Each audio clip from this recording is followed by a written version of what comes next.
नमस्कार दोस्तों, स्वागत है आप सबका अपने YouTube channel Gurukul success academy में। आज आप लोगों के लिए जीके जीएस से संबंधित कुछ महत्वपूर्ण प्रश्न लेकर आया हूं। यह क्लास आप लोगों के आने वाले एग्जाम में बहुत ही महत्वपूर्ण साबित होगी। दोस्तों, इस क्लास में वह सारे टॉपिक कवर किए जाते हैं जिन टॉपिक से एग्जाम में क्वेश्चन आते हैं। पहला प्रश्न है दोस्तों, किस नदी को इटली की गंगा कहा जाता है? तो इटली की गंगा पो नदी को कहा जाता है। ऑप्शन नंबर ए इसका सही आंसर होगा। इटली की गंगा पो नदी को कहा जाता है। आप लोग भी उत्तर देते चलिएगा। अगला प्रश्न है, निम्नलिखित में से किस ग्रह को बौना ग्रह कहा जाता है? तो बौना ग्रह प्लूटो को कहा जाता है। ऑप्शन नंबर डी इसका सही आंसर होगा। प्लूटो को बौना ग्रह कहा जाता है, जिसका भी ऑप्शन नंबर डी है बिल्कुल सही आंसर है। सौरमंडल का सबसे ऊंचा पर्वत निक्स ओलंपिया किस ग्रह पर स्थित है? तो निक्स ओलंपिया जो है वो मंगल ग्रह पर स्थित है। ऑप्शन नंबर सी इसका सही आंसर होगा। मंगल ग्रह पर स्थित है। अगला प्रश्न है, 22 दिसंबर को सूर्य निम्नलिखित में से किस रेखा पर लंबवत होता है? मकर रेखा पर। ऑप्शन नंबर बी इसका सही आंसर होगा। 22 दिसंबर को सूर्य मकर रेखा पर लंबवत होता है। अगला प्रश्न है, कौन सी पर्वत श्रृंखला यूरोप को एशिया से अलग करती है? तो यूरोप को एशिया से यूराल पर्वत अलग करता है। ऑप्शन नंबर ए इसका सही आंसर होगा, जिसका भी ऑप्शन नंबर ए है बिल्कुल सही आंसर है। अगला प्रश्न है, एशिया महाद्वीप का क्षेत्रफल की दृष्टि से सबसे छोटा देश कौन सा है? मालदीव। ऑप्शन नंबर बी इसका सही आंसर होगा। एशिया महाद्वीप का क्षेत्रफल की दृष्टि से सबसे छोटा देश मालदीव है। दोस्तों, अगर आप लोग डेली इसी प्रकार से क्लासेस लेते रहेंगे तो आप लोगों को जीके जीएस में कहीं पर भी दिक्कत नहीं आने वाली है। यह गारंटी आप लोगों को मैं देता हूं। अगला प्रश्न है, कांग्रेस के प्रथम विभाजन के समय कांग्रेस अधिवेशन का अध्यक्ष कौन था? डॉक्टर रास बिहारी घोष। ऑप्शन नंबर इसका बी सही आंसर होगा। डॉक्टर रास बिहारी घोष थे। और यह कब हुआ था? तो 1907 में हुआ था। और कहाँ पर हुआ था? तो सूरत में हुआ था। कहाँ पर दोस्तों? सूरत में कांग्रेस विभाजन हुआ था। ऑप्शन नंबर बी इसका सही आंसर होगा। अगला प्रश्न है, नोबेल पुरस्कार किस क्षेत्र में नहीं दिया जाता है?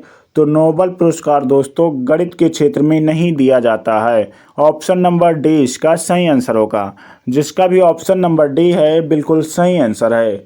अगला प्रश्न है, ज्ञान योग नामक पुस्तक किसके द्वारा लिखी गई है? तो ज्ञान योग नामक पुस्तक जो है वह स्वामी विवेकानंद के द्वारा लिखी गई पुस्तक है। ऑप्शन नंबर बी इसका सही आंसर होगा। आप लोग भी कमेंट बॉक्स में उत्तर देते चलिएगा। अगला प्रश्न है, पाकिस्तान शब्द के जन्मदाता कौन थे? तो पाकिस्तान शब्द के जन्मदाता चौधरी रहमत अली हैं। ऑप्शन नंबर ए इसका सही आंसर होगा। चौधरी रहमत अली हैं। अगला प्रश्न है, बंगाल विभाजन को कब रद्द किया गया है? तो बंगाल विभाजन को दोस्तों कब रद्द किया गया था? 1911 में रद्द किया गया था। ऑप्शन नंबर इसका ए सही आंसर होगा। बंगाल विभाजन को 1911 में रद्द किया गया था। साइमन कमीशन भारत कब पहुंचा था? तो साइमन कमीशन भारत 3 फरवरी 1928 को पहुंचा था। ऑप्शन नंबर ए इसका सही आंसर होगा। 3 फरवरी 1928 को साइमन कमीशन भारत पहुंचा था, जिसका भी ऑप्शन नंबर ए है बिल्कुल सही आंसर है। अगला प्रश्न है, नेपाल के साथ सबसे लंबी अंतर्राष्ट्रीय सीमा कौन सा राज्य बनाता है? Uttar Pradesh. Option number A इसका सही आंसर होगा। नेपाल के साथ सबसे लंबी अंतर्राष्ट्रीय सीमा बनाने वाला राज्य उत्तर प्रदेश है। अगला प्रश्न है, भूरी क्रांति का संबंध निम्नलिखित में से किससे है? तो भूरी क्रांति का संबंध उर्वरक उत्पादन से है। ऑप्शन नंबर बी इसका सही आंसर होगा। उर्वरक उत्पादन का संबंध भूरी क्रांति से है। और दुग्ध उत्पादन का संबंध किससे है? तो श्वेत क्रांति से है। ऑप्शन नंबर 20 का सही आंसर होगा। अगला प्रश्न है, भारत और बांग्लादेश के बीच चलने वाली रेलगाड़ी का नाम क्या है? तो भारत और बांग्लादेश के बीच चलने वाली रेलगाड़ी मैत्री एक्सप्रेस है। ऑप्शन नंबर सी इसका सही आंसर होगा। समझौता एक्सप्रेस और थार एक्सप्रेस जो है यह भारत और पाकिस्तान के बीच चलती है। मैत्री एक्सप्रेस भारत और बांग्लादेश के बीच चलती है, जिसका भी ऑप्शन नंबर सी है बिल्कुल सही आंसर है। अगला प्रश्न है, राजीव गांधी अंतर्राष्ट्रीय हवाई अड्डा कहाँ पर स्थित है? हैदराबाद में। ऑप्शन नंबर डी इसका सही आंसर होगा। राजीव गांधी अंतर्राष्ट्रीय हवाई अड्डा हैदराबाद में स्थित है। दोस्तों, अगर आप लोग अभी तक वीडियो को लाइक नहीं किया तो दोस्तों प्लीज़ वीडियो को लाइक कर दो, चैनल को सब्सक्राइब कर दो और अपने दोस्तों तक शेयर ज़रूर करना। अगला प्रश्न है, कौन सा बंदरगाह एक ज्वारीय बंदरगाह है? तो दोस्तों, इसमें से कौन सा बंदरगाह जो है वो ज्वारीय बंदरगाह है? तो कांडला बंदरगाह ज्वारीय बंदरगाह है। ऑप्शन नंबर बी इसका सही आंसर होगा। कलकत्ता बंदरगाह कैसा है? तो दोस्तों, कलकत्ता बंदरगाह जो है वो नदीय बंदरगाह है। कलकत्ता नदीय बंदरगाह और कांडला बंदरगाह जो है वो एक ज्वारीय बंदरगाह है।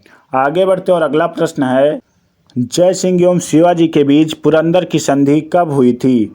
तो जय सिंह एवं शिवाजी के बीच पुरंदर की संधि 1665 ईस्वी में हुई थी। ऑप्शन नंबर बी इसका सही आंसर होगा, जिसका भी ऑप्शन नंबर बी है बिल्कुल सही आंसर है। अगला प्रश्न है, किस मुगल शासक के काल को हिंदी साहित्य का स्वर्ण काल कहा जाता है?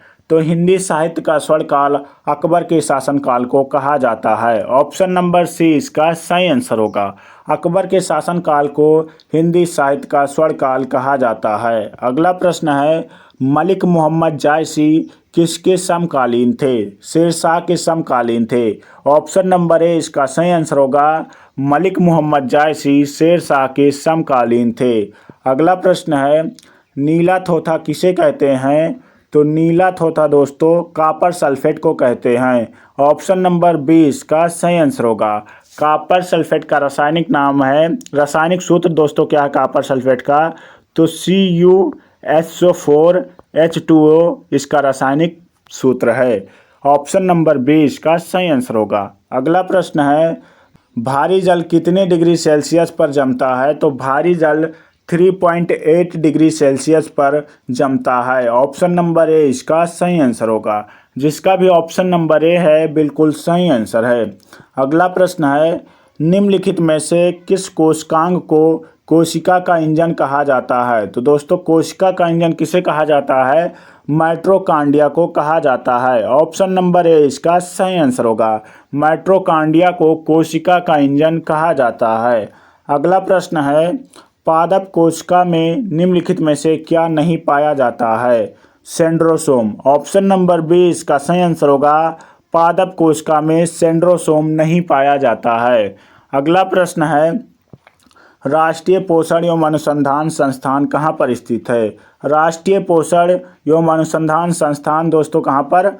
हैदराबाद में स्थित है। ऑप्शन नंबर सी इसका सही आंसर होगा, जिसका भी ऑप्शन नंबर सी है बिल्कुल सही आंसर है। अगला प्रश्न है, विश्व रक्तदान दिवस कब मनाया जाता है? 14 जून को मनाया जाता है। ऑप्शन नंबर डी इसका सही आंसर होगा। विश्व रक्तदान दिवस 14 जून को मनाया जाता है। अगला प्रश्न है, 64 योगिनी मंदिर कहाँ पर स्थित है?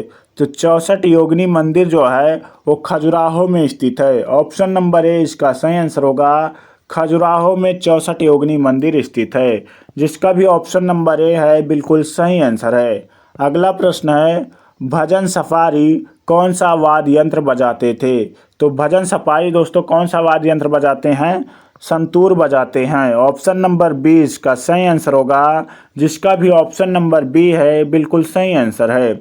अगला प्रश्न है, भीमराव अंबेडकर की समाधि स्थल को किस नाम से जाना जाता है? तो चैत्र भूमि के नाम से जाना जाता है। ऑप्शन नंबर इसका बी सही आंसर होगा। डॉक्टर भीमराव अंबेडकर की समाधि स्थल को चैत्र भूमि के नाम से जाना जाता है। अगला प्रश्न है, तमाशा नृत्य किस राज्य का नृत्य है? तो तमाशा नृत्य शैली जो है वो किस राज्य की नृत्य शैली है? महाराष्ट्र की। ऑप्शन नंबर ए इसका सही आंसर होगा। ऑप्शन नंबर ए इसका सही आंसर होगा। महाराष्ट्र की जो है तमाशा नृत्य शैली है।